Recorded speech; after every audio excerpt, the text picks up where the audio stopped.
60세 이후 절대 취하면 안 되는 위험한 수면 자세가 있다는 사실을 아시나요? 병원에서는 절대 알려주지 않는 충격적인 진실을 오늘 공개합니다. 저는 병원의 편이 아닙니다. 여러분의 건강과 생명을 지키기 위해 숨겨진 진실을 말씀드리는 여러분 편입니다. 많은 분들이 잠은 보약이라고 생각하며 매일 주무시고 계실 겁니다. 하지만 60세 이후에는 상황이 완전히 달라집니다. 젊을 때는 문제없던 자세들이 나이가 들면서 오히려 뇌에 독이 될 수 있습니다. 특히 오늘 말씀드릴 이 자세로 계속 주무시면 뇌에 쓰레기가 쌓여 치매, 심지어 뇌졸중까지 유발할 수 있습니다. 실제로 작년에 한 연구 결과에 따르면 60세 이후 특정 자세로 계속 잠을 잔 그룹에서 치매 발병률이 3배나 높았습니다. 또 다른 연구에서는 뇌 기능이 30% 이상 저하된 사례도 발견됐습니다. 이런 무서운 결과가 나타나는데도 왜 아무도 경고하지 않을까요? 병원에서는 왜 이런 중요한 정보를 알려주지 않을까요? 안타깝게도 병원은 아픈 사람이 많아야 수익이 나는 구조입니다. 예방보다는 치료에 집중하는 것이 현실입니다. 하지만 저는 여러분이 병원에 가지 않고도 건강하게 오래 사시기를 진심으로 바랍니다.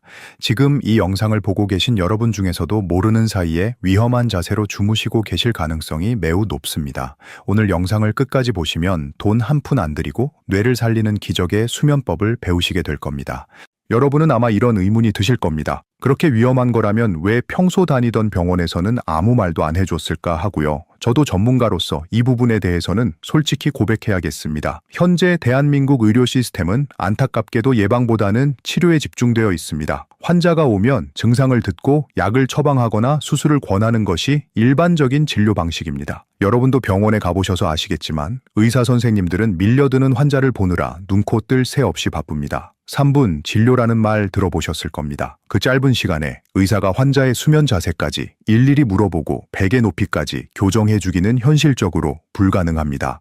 그렇기 때문에 대부분의 환자분들은 비싼 뇌 영양제나 혈액 순환제에 의존하게 됩니다. 하지만 아무리 비싸고 좋은 약을 먹어도 밤마다 뇌 혈관을 짓누르는 자세로 잔다면 아무 소용이 없습니다. 이것은 마치 하수구가 꽉 막혀 있는데 뚫을 생각은 안 하고 계속 깨끗한 물만 틀어놓는 것과 같습니다. 저는 여러분이 약에 의존하지 않고 스스로 몸을 지키는 힘을 기르셨으면 좋겠습니다. 병원은 아플 때 가는 곳이지만 건강은 매일 밤 집에서 지키는 것입니다. 특히 60대 이후의 뇌 건강은 매일 밤 여러분이 눕는 그 자리에서 결정됩니다. 오늘 제가 알려드릴 내용은 의과 대학 교과서에도 아주 작게 나오는 생리학적 내용이지만 실제 임상 현장에서는 그 무엇보다 중요한 핵심입니다. 지금부터 우리 뇌가 밤마다 어떤 일을 하는지, 그리고 왜 특정 자세가 뇌를 망가뜨려 치매를 부르는지 아주 쉽게 설명해 드리겠습니다. 이 원리만 알면 여러분은 오늘 밤부터 당장 치매의 공포에서 벗어나실 수 있습니다. 밤이 되면 우리 뇌 속에서 어떤 일이 벌어지는지 상상해 보신 적 있습니까? 여러분이 잠든 사이 뇌는 칠흑 같은 어둠 속에서 전쟁 같은 청소 작업을 시작합니다. 낮 동안 우리가 생각하고 말하고 기억하며 뇌세포를 사용할 때마다 뇌에는 베타아밀로이드라는 독성 쓰레기가 끊임없이 쌓입니다. 이것은 마치 공장이 하루 종일 가동되면 엄청난 양의 매연과 폐수가 나오는 것과 똑같습니다. 젊을 때는 우리 몸의 정화 능력이 좋아서 이 쓰레기들을 아주 잘 치워냅니다. 하지만 50세가 넘고 60세가 되면 상황은 심각해집니다. 뇌 속에 쌓인 찌꺼기들이 제때 배출되지 못하고 뇌세포 사이에 덕지덕지 달라붙기 시작합니다. 이것이 바로 알츠하이머 치매를 일으키는 주범입니다. 그런데 놀라운 사실은 이 뇌의 쓰레기를 청소하는 시간은 오직 여러분이 깊이 잠든 밤뿐이라는 것입니다. 낮에는 뇌가 활동하느라 바빠서 청소를 할 수 없습니다. 밤이 되어 여러분이 잠이 들면 그제야 뇌세포들은 크기를 줄여서 세포 사이에 틈을 만듭니다. 그리고 그 틈으로 뇌척수액이라는 맑은 물이 콸콸 쏟아져 들어와 뇌 구석구석에 낀 독소를 씻어내고 림프관이라는 하수구를 통해 몸 밖으로 배출시킵니다. 이것이 바로 최신 의학이 밝혀낸 글림프 시스템이라는 뇌의 자동 세척 기능입니다. 문제는 여기서 발생합니다. 이 하수구 시스템은 중력의 영향을 엄청나게 받습니다. 물이 위에서 아래로 흐르듯이 뇌척수액도 중력과 자세에 따라 흐름이 완전히 달라집니다. 만약 여러분이 잘못된 자세로 누워있으면 이 배수관이 꼬이거나 눌려버립니다. 마치 물이 흐르는 호스를 발로 꽉 밟고 있는 것과 같습니다. 그러면 뇌척수액이 순환하지 못하고 독성 물질이 뇌 안에 그대로 갇혀버립니다. 상상해 보십시오. 30년 동안 한 번도 청소하지 않은 부엌 하수구를 떠올려 보십시오. 썩은 냄새가 진동하고 곰팡이가 피어 있을 것입니다. 지금 잘못된 자세로 주무시는 분들의 뇌 속이 바로 그런 상태일 수 있습니다. 아침에 일어났는데 머리가 맑지 않고 멍하거나 기억력이 예전 같지 않다면 그것은 단순히 나이 탓이 아닙니다. 지난밤 사이 뇌 청소가 제대로 되지 않았다는 내 몸의 비명소리입니다. 그렇다면 도대체 어떤 자세가 우리 뇌를 병들게 하고 있었던 걸까요? 지금부터 절대 피해야 할 최악의 수면 자세 2가지를 공개하고 이어서 뇌를 살리는 정답을 알려드리겠습니다. 지금부터 말씀드릴 내용은 매우 중요합니다. 여러분의 뇌를 살릴 수도 있고 반대로 서서히 죽일 수도 있는 결정적인 내용이기 때문입니다. 앞서 말씀드린 뇌의 하수구 시스템이 제대로 작동하려면 특정 조건이 필요합니다. 반대로 말하면 이 조건을 방해하는 자세는 뇌에 치명적인 독이 됩니다. 제가 진료 현장에서 수많은 환자분들을 만나며 확인한 결과 안타깝게도 10명 중 7명은 이 위험한 자세로 주무시고 계셨습니다. 지금부터 절대 피해야 할 최악의 수면 자세 2가지를 하나씩 낱낱이 파헤쳐 드리겠습니다. 첫 번째 최악의 자세는 바로 엎드려 자는 자세입니다. 혹시 주변에 엎드려 주무시는 분이 계시다면 오늘 당장 말리셔야 합니다. 이것은 뇌를 위한 휴식이 아니라 뇌를 고문하는 행위나 다름없습니다. 우리 목뼈, 즉 경추는 C자 형태의 완만한 곡선을 유지해야 가장 편안합니다. 그런데 엎드려 자려면 숨을 쉬기 위해 고개를 왼쪽이나 오른쪽으로 완전히 꺾어야 합니다. 여러분, 지금 당장 고개를 옆으로 최대한 돌려보십시오. 10초만 있어도 뻐근하실 겁니다. 그런데 잠을 자는 6시간, 7시간 동안 이 상태가 유지된다고 상상해 보십시오. 목 근육이 비틀리고 경직되는 것은 물론이고 더 무서운 것은 혈관입니다. 심장에서 뇌로 올라가는 중요한 혈관인 추골동맥이 빨래 짜듯이 비틀리고 눌리게 됩니다. 뇌로 가야 할 산소와 영양분이 차단되는 것입니다. 이것은 마치 물이 흐르는 호스를 꽉 쥐고 있는 것과 같습니다. 혈액 공급이 안 되면 뇌세포는 질식 상태에 빠집니다. 게다가 엎드려 자면 가슴이 눌려서 깊은 호흡을 할 수 없습니다. 얕은 숨만 쉬게 되니 뇌에 산소가 부족해지고 안압이 높아져서 녹내장까지 유발할 수 있습니다. 엎드려 자는 습관은 여러분의 뇌를 가장 빨리 늙게 만드는 지름길입니다. 2번째로 피해야 할 자세는 의외라고 생각하실 수도 있습니다. 바로 천장을 보고 똑바로 눕는 자세입니다. 아니, 똑바로 눕는 게 정석 아니냐고 반문하실 분들이 계실 겁니다. 맞습니다. 젊고 건강한 사람에게는 좋은 자세일 수 있습니다. 하지만 50세가 넘고 60세가 넘은 우리 시니어분들에게는 이야기가 완전히 다릅니다. 특히 코를 골거나 자다가 컥 하고 숨이 멈추는 수면 무호흡증이 있는 분들에게 이 자세는 시한폭탄과도 같습니다. 나이가 들면 목 안의 근육과 혀의 탄력이 떨어져서 축 늘어지게 됩니다. 이 상태에서 천장을 보고 누우면 중력 때문에 혀가 목구멍 뒤쪽으로 쑥 말려 들어갑니다. 이렇게 되면 기도가 좁아지거나 아예 막혀버립니다. 여러분이 주무시면서 내는 코골이 소리는 기도가 좁아져서 공기가 억지로 통과하며 나는 비명소리입니다. 기도가 막히면 우리 몸은 비상사태를 선포합니다. 뇌는 산소가 부족하다고 느끼고 자는 동안에도 쉴 새 없이 깨어나게 됩니다. 앞서 말씀드린 글림프 시스템, 즉 뇌 청소 작업은 깊은 잠에 빠졌을 때만 작동한다고 했습니다. 그런데 똑바로 누워서 기도가 막히고 산소가 부족해지면 뇌는 청소는커녕 생존을 위해 발버둥 쳐야 합니다. 결국 밤새 뇌에 쌓인 베타아밀로이드 독소는 그대로 남게 되고 이것이 10년, 20년 쌓이면 결국 기억을 잃어버리는 무서운 결과로 이어지는 것입니다. 아침에 일어났을 때 입이 바짝 말라 있거나 머리가 띵하고 개운하지 않다면 여러분은 어젯밤 잘못된 자세로 뇌를 괴롭힌 것입니다. 그렇다면 도대체 어떻게 자야 할까요? 엎드려 자도 안 되고 똑바로 자도 안 된다면 도대체 어떤 자세가 정답일까요? 걱정하지 마십시오. 지금부터 뇌 청소 효율을 최대치로 끌어올리고 치매를 막아주는 기적의 수면 자세를 공개하겠습니다. 앞서 말씀드린 2가지 최악의 자세가 왜 그토록 위험했는지, 그리고 뇌를 살리는 정답은 도대체 무엇인지 그 과학적 원리를 이제 명쾌하게 풀어드리겠습니다. 정답은 바로 중력과 뇌척수액의 흐름에 있습니다. 여러분, 우리 뇌는 딱딱한 두개골 안에 들어있지만 사실은 뇌척수액이라는 맑은 물 속에 둥둥 떠 있는 상태입니다. 이 물은 단순히 뇌를 보호하는 쿠션 역할만 하는 것이 아닙니다. 밤이 되면 이 물은 뇌세포 사이사이로 침투하여 치매 유발 물질인 베타아밀로이드와 타우 단백질을 씻어내는 강력한 세제 역할을 합니다. 이것이 바로 2015년 세계적인 학술지들이 주목한 글림프 시스템의 핵심입니다. 그런데 이 세척 작업이 가장 원활하게 이루어지려면 뇌의 구조적인 길이 활짝 열려야 합니다. 미국 스토니브룩 대학 연구팀과 로체스터 대학 연구팀이 수년간의 연구 끝에 밝혀낸 충격적인 사실이 있습니다. 쥐를 대상으로 엎드린 자세, 똑바로 누운 자세 옆으로 누운 자세를 비교 실험해 보았습니다. 그 결과 놀랍게도 옆으로 누워 잤을 때 뇌의 노폐물 제거 효율이 다른 자세들에 비해 압도적으로 높았습니다. 연구진은 옆으로 눕는 자세가 뇌의 배수관을 가장 넓게 확장시키고 중력을 이용해 노폐물을 척추 쪽으로 흘려보내는데 가장 효율적이라고 결론지었습니다. 쉽게 설명해 드리겠습니다. 세탁기를 돌릴 때 물이 잘 빠지려면 배수 호스가 꼬이지 않고 아래쪽을 향해 시원하게 뚫려 있어야 합니다. 우리가 옆으로 누울 때 뇌에서 척추로 이어지는 신경 통로와 혈관들이 일직선으로 정렬되면서 이 배수 호스가 가장 넓게 팽창합니다. 반면 똑바로 눕거나 엎드리면 중력에 의해 기도가 눌리거나 목 혈관이 압박을 받아 배수 호스가 좁아지는 현상이 발생합니다. 호스가 좁아지면 당연히 찌꺼기가 빠져나가지 못하고 역류하거나 그 자리에 쌓이게 됩니다. 결국 우리가 어머니 뱃속에 있을 때 취했던 가장 본능적이고 편안한 자세인 옆으로 눕는 자세야말로 뇌가 스스로를 치유하고 청소하는 데 최적화된 자세였던 것입니다.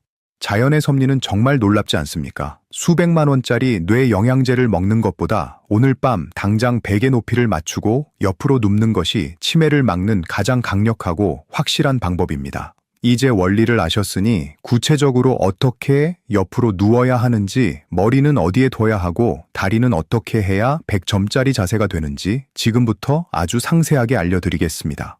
이제부터는 정말 집중해서 들으셔야 합니다. 앞서 말씀드린 뇌 청소 원리를 실천하기 위한 100점짜리 수면 자세를 아주 구체적으로 알려드리겠습니다. 단순히 옆으로 눕는다고 해서 끝나는 것이 아닙니다. 잘못된 방법으로 옆으로 누우면 오히려 어깨가 망가지고 허리가 뒤틀릴 수 있습니다.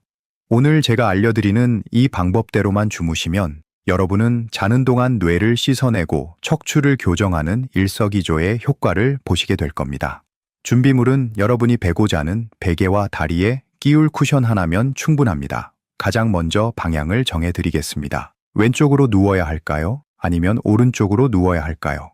결론부터 말씀드리면 기본적으로는 왼쪽으로 눕는 것이 더 좋습니다. 우리 몸의 위장은 왼쪽으로 볼록하게 튀어나온 주머니 모양을 하고 있습니다. 그래서 왼쪽으로 누워야 위장이 아래로 처지면서 소화액이 역류하는 것을 막아줍니다. 역류성 식도염이 있는 분들은 반드시 왼쪽으로 주무셔야 합니다. 또한 림프액의 순환도 왼쪽으로 누웠을 때 더 원활하다는 연구 결과가 있습니다. 하지만 여기서 중요한 예외가 있습니다. 만약 심장이 약하거나 심부전이 있는 분들은 왼쪽으로 누웠을 때 심장이 압박을 받아 답답함을 느낄 수 있습니다. 이런 분들은 오른쪽으로 누우셔도 괜찮습니다. 방향보다 더 중요한 것은 바로 옆으로 누웠을 때의 척추 라인입니다. 지금부터 가장 중요한 베개 높이를 설명해 드리겠습니다. 이 부분에서 90%의 사람들이 실수를 합니다. 옆으로 누울 때 베개의 높이는 여러분의 귀와 어깨 끝 사이의 빈 공간을 완벽하게 채워주는 높이여야 합니다. 거울을 보고 옆으로 누웠을 때 머리부터 목, 그리고 등뼈까지 일직선이 되어야 합니다. 만약 베개가 너무 낮으면 머리가 바닥 쪽으로 뚝 떨어지면서 목뼈가 꺾이게 됩니다. 이렇게 되면 아래쪽 목 근육이 밤새도록 뭉치고 뇌로 가는 혈관이 짓눌려 혈액순환이 차단됩니다. 반대로 베개가 너무 높으면 머리가 천장 쪽으로 솟구치면서 목에 무리가 갑니다. 여러분이 지금 사용하는 베개를 확인해 보십시오. 옆으로 누웠을 때 목이 꺾이지 않고 편안한지 확인하셔야 합니다. 만약 베개가 낮다면 수건을 한두 장 접어서 베개 밑에 받쳐 높이를 조절하십시오. 단 1cm의 차이가 여러분의 뇌 혈관을 살립니다. 상체 자세가 잡혔다면 이제 하체로 내려가겠습니다. 옆으로 누울 때 가장 큰 단점은 골반이 틀어질 수 있다는 것입니다. 위쪽에 있는 다리가 중력 때문에 아래로 툭 떨어지면서 골반을 비틀고 허리 통증을 유발합니다. 이것을 막기 위해 필요한 것이 바로 다리 베개입니다. 집에 있는 푹신한 쿠션이나 안 쓰는 베개를 무릎 사이에 끼워 주십시오. 이렇게 하면 다리 사이의 간격이 유지되면서 골반과 척추가 평행을 이루게 됩니다. 허리에 가해지는 압력이 획기적으로 줄어들고 혈액순환이 발끝까지 원활해집니다. 이 자세는 마치 엄마 뱃속에 있는 태아의 모습과 비슷하다고 해서 태아 자세라고 부릅니다. 인간이 가장 편안함을 느끼고 심리적인 안정을 얻는 자세입니다. 무릎은 너무 가슴 쪽으로 당기지 마시고 자연스럽게 굽혀주시면 됩니다. 마지막으로 팔의 위치입니다. 옆으로 누우면 아래쪽에 깔린 팔이 저릴 수 있습니다. 이때 팔을 베개 밑으로 쑥 집어넣고 주무시는 분들이 계신데 이것은 절대 안 됩니다. 팔에 신경이 눌려서 마비 증상이 올 수 있습니다. 아래쪽 팔은 자연스럽게 앞으로 뻗거나 가슴 앞에 두시고 위쪽 팔은 큰 쿠션을 껴안듯이 두시면 어깨가 말리는 것을 방지할 수 있습니다. 자, 이제 상상해 보십시오. 적당한 높이의 베개를 베고 왼쪽으로 누워 다리 사이에는 푹신한 쿠션을 끼우고 있습니다. 척추는 일직선으로 펴져 있고 기도는 활짝 열려 있습니다. 이 상태가 되면 여러분의 뇌는 비로소 청소할 준비를 마친 것입니다. 뇌척수액이라는 맑은 물이 뇌세포 사이사이를 흐르며 하루 종일 쌓인 독소를 씻어내기 시작합니다. 처음에는 이 자세가 어색하고 불편할 수 있습니다. 평생을 똑바로 누워 주무시던 분들은 잠이 안 올 수도 있습니다. 하지만 딱 3일만 참고 연습해 보십시오. 우리 몸은 좋은 자세를 기가 막히게 알아차립니다. 3일 뒤 아침에 일어났을 때 머리가 맑고 몸이 가벼운 것을 느끼시면 다시는 예전 자세로 돌아가고 싶지 않으실 겁니다. 그런데 여러분, 여기서 끝이 아닙니다. 이 완벽한 수면 자세에 활용 점정을 찍어줄 강력한 지원군이 하나 더 있습니다. 단순히 자세만 바꾸는 것보다 효과를 2배, 아니 10배 더 높여줄 수 있는 기적의 식품이 있습니다. 병원에서는 약 처방하느라 잘 알려주지 않는 천연 수면 유도제이자 뇌 청소부입니다. 다음 단계에서 바로 공개하겠습니다. 이제 완벽한 수면 자세까지 배우셨으니 여기에 활용 점정을 찍을 차례입니다. 아무리 좋은 청소기라도 전기가 없으면 작동하지 않듯이 우리 뇌의 청소 시스템인 글림프 시스템도 이것이 없으면 무용지물입니다. 뇌척수액이라는 청소차가 밤새도록 뇌 구석구석을 누비며 쓰레기를 치우려면 강력한 연료가 필요합니다. 제가 오늘 여러분께 추천해드릴 기적의 식품은 바로 호두입니다. 여러분 혹시 호두의 알맹이를 자세히 들여다보신 적 있으신가요? 쭈글쭈글한 주름과 양쪽으로 나뉜 모양이 우리 뇌와 소름 돋을 정도로 똑같이 생겼습니다. 옛말에 무엇이든 비슷하게 생긴 것을 먹으면 그 부위가 좋아진다는 말이 있습니다. 그런데 현대의학이 밝혀낸 결과 이것은 단순한 속설이 아니었습니다.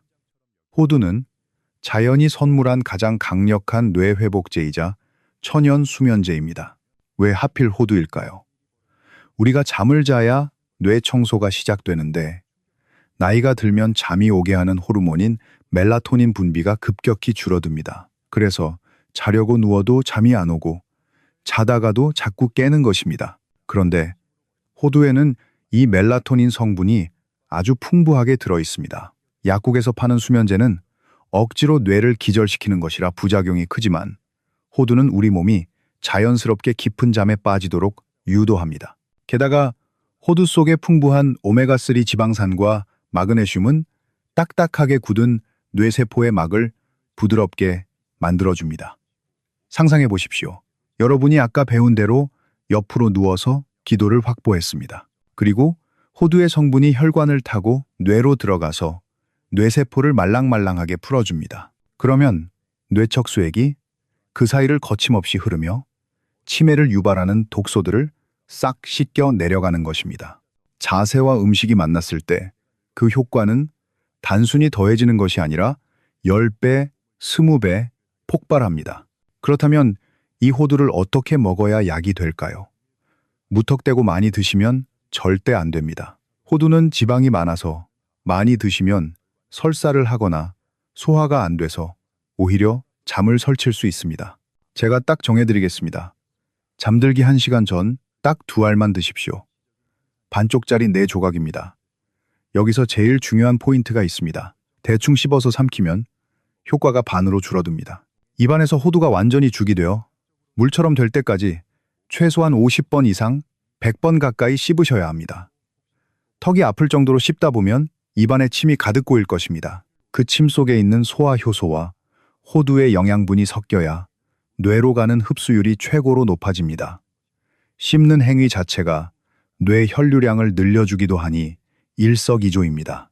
오늘부터 침대 옆 탁자에 호두 2알을 미리 꺼내 두십시오. 잠들기 1시간 전 따뜻한 물 반잔과 함께 호두 2알을 꼭꼭 씹어 드시고 아까 말씀드린 대로 왼쪽으로 누워 무릎에 베개를 끼우고 주무시는 겁니다. 돈도 거의 안 들고 부작용도 없는 이 간단한 습관이 10년 뒤 여러분을 요양병원이 아닌 사랑하는 가족들 곁에 있게 해줄 것입니다. 그런데 여기서 잠깐 의문이 드는 분들이 계실 겁니다. 자세도 바꿨고 호두도 먹었는데 자고 일어나면 어깨가 결리거나 목이 뻐근한 분들이 꼭 계십니다. 이런 분들은 베개 높이가 미세하게 맞지 않거나 평소 목 근육이 너무 굳어 있어서 그렇습니다. 이런 사소한 통증 때문에 이 좋은 습관을 포기하시면 안 됩니다. 다음 마지막 단계에서 이 문제까지 완벽하게 해결해 드리고 오늘 내용을 총정리해 드리겠습니다. 제가 말씀드린 이 호두 요법과 수면 자세 교정을 직접 실천하고 기적 같은 변화를 경험한 분의 이야기를 들려드리겠습니다. 대구에 사시는 이른두 살박 선생님의 사연입니다. 이분은 은퇴 후 평범한 생활을 하시다가 갑자기 찾아온 건망증 때문에 저를 찾아오셨습니다. 처음 진료실에 들어오셨을 때 얼굴빛이 흑빛이었습니다. 현관 비밀번호가 기억나지 않아 문 앞에서 1시간을 서성였고 사랑하는 손자의 이름조차 가물가물하다고 하셨습니다. 치매가 시작된 건 아닐까? 요양원에 가야 하는 건 아닐까 하는 공포감에 밤마다 잠을 설치셨다고 합니다. 검사 결과 다행히 치매 초기 단계는 아니었지만 뇌 혈류량이 현저히 떨어져 있었고 뇌세포의 피로도가 극에 달해 있는 상태였습니다. 저는 박 선생님께 비싼 약 대신 오늘 알려드린 처방을 내려드렸습니다. 매일 밤 잠들기 전 호두 2알을 침이 마르도록 씹어 드시고 반드시 왼쪽으로 누워 다리에 베개를 끼우고 주무시라고 당부드렸습니다. 박 선생님은 지푸라기라도 잡는 심정으로 이 방법을 철저하게 지키셨습니다. 그리고 딱 3주 뒤에 다시 병원을 찾으셨는데 저는 다른 사람이 들어오는 줄 알았습니다. 들어오시는 걸음걸이부터 달랐고 표정이 어린아이처럼 밝아져 계셨습니다. 선생님께서 제 손을 잡고 하신 말씀이 아직도 잊히지 않습니다. 원장님 머릿속에 꽉 차 있던 안개가 걷힌 것 같습니다. 아침에 눈을 뜨면 머리가 맑고 어제 있었던 일이 생생하게 기억납니다. 이게 바로 우리 몸이 가진 자연 치유의 힘입니다. 수백만 원짜리 약물 치료 없이도 잘못된 습관을 바로잡고 뇌가 좋아하는 환경을 만들어주니 죽어가던 뇌세포가 다시 숨을 쉬기 시작한 것입니다. 여러분도 늦지 않았습니다. 박 선생님처럼 지금 당장 시작하시면 됩니다. 하지만 여기서 한 가지 꼭 짚고 넘어가야 할 문제가 있습니다. 이 영상을 보시고 오늘 밤부터 바로 옆으로 누워 주무시려는 분들 중에 어깨 통증을 호소하는 분들이 분명히 계실 겁니다. 평생 똑바로 누워 자던 사람이 갑자기 옆으로 자면 체중이 어깨 한쪽으로 쏠리면서 결리고 아플 수 있습니다. 어깨가 아파서 잠을 설치면 오히려 스트레스 호르몬이 나와서 뇌 건강을 해칠 수 있습니다. 이럴 때는 무리해서 90도로 칼같이 옆으로 눕지 마십시오. 등 뒤에 얇은 이불이나 긴 쿠션을 하나 받치고 몸을 살짝 뒤로 기대듯이 눕는 것입니다. 각도로 따지면 완전한 옆보다는 비스듬한 45도 정도가 됩니다. 이렇게만 해도 기도가 확보되고 뇌척수액의 흐름이 원활해지면서 어깨에 가해지는 압력은 절반 이하로 줄어듭니다. 또는 바닥이 너무 딱딱하면 어깨가 더 눌릴 수 있으니 푹신한 토퍼나 요를 한 장 더 깔고 주무시는 것도 좋은 방법입니다. 중요한 것은 포기하지 않는 것입니다. 하루 이틀 해보고 어깨가 아프다고 다시 똑바로 누워 코를 골며 주무시면 뇌는 다시 쓰레기장이 됩니다. 처음에는 어색하고 불편해도 우리 몸이 적응할 시간을 주십시오. 일주일만 꾸준히 하시면 어깨 통증은 사라지고 아침에 개운함만 남게 될 것입니다. 자, 이제 여러분은 뇌를 살리는 모든 비법을 전수받으셨습니다. 위험한 자세를 피하고 뇌 청소 스위치를 켜는 자세를 배웠으며 그 효과를 극대화하는 천연 연료인 호두까지 챙기셨습니다. 이제 남은 것은 딱 하나, 여러분의 결심과 실천뿐입니다. 마지막으로 이 모든 내용을 머릿속에 사진처럼 박히도록 총정리해드리고 제가 여러분께 드리는 당부의 말씀으로 마무리하겠습니다. 자, 이제 오늘 배운 내용을 뇌에 깊이 새기실 수 있도록 마지막으로 핵심만 요약해드리겠습니다. 오늘 밤부터 당장 실천해야 할 3가지 기적의 공식입니다. 첫 번째, 잠자는 방향을 바꾸십시오. 뇌의 하수구는 여러분이 옆으로 누울 때 비로소 열립니다. 특히 위장과 림프 순환을 위해 왼쪽으로 눕는 것을 추천합니다. 두 번째, 베개 높이를 사수하십시오. 목이 꺾이지 않도록 빈 공간을 채우고 무릎 사이에는 반드시 쿠션을 끼워 척추를 일자로 만드십시오. 이것이 뇌 청소 고속도로를 뚫는 길입니다. 세 번째, 잠들기. 1시간 전 호두 2알을 기억하십시오. 침이 고일 때까지 100번 씹어 드시면 여러분의 뇌는 밤새도록 깨끗하게 씻길 것입니다. 건강은 거창한 것이 아닙니다. 수천만 원짜리 수술보다 매일 밤 반복하는 이 사소한 습관이 10년 뒤 여러분을 요양병원이 아닌 사랑하는 자녀들의 곁에 있게 해줄 것입니다. 치매는 예고 없이 찾아오지만 예방할 기회는 지금 여러분 손에 있습니다. 오늘 이 영상을 보신 것만으로도 여러분은 남들보다 10년은 더 젊은 뇌를 가지게 된 것입니다. 부디 이 귀한 정보를 혼자만 알지 마시고 카카오톡으로 소중한 친구나 가족들에게 공유해 주십시오. 그분들의 뇌 건강까지 지켜주는 생명의 은인이 되실 수 있습니다. 다음 시간에도 병원에서는 절대 말해주지 않는 숨겨진 건강 비법을 들고 찾아오겠습니다. 구독과 좋아요를 눌러두시면 돈으로도 살 수 없는 건강 정보를 가장 먼저 받아보실 수 있습니다. 오늘 밤은 꿀잠 주무시고 내일 아침 맑아진 머리로 다시 뵙겠습니다. 여러분의 건강을 진심으로 응원합니다. 감사합니다.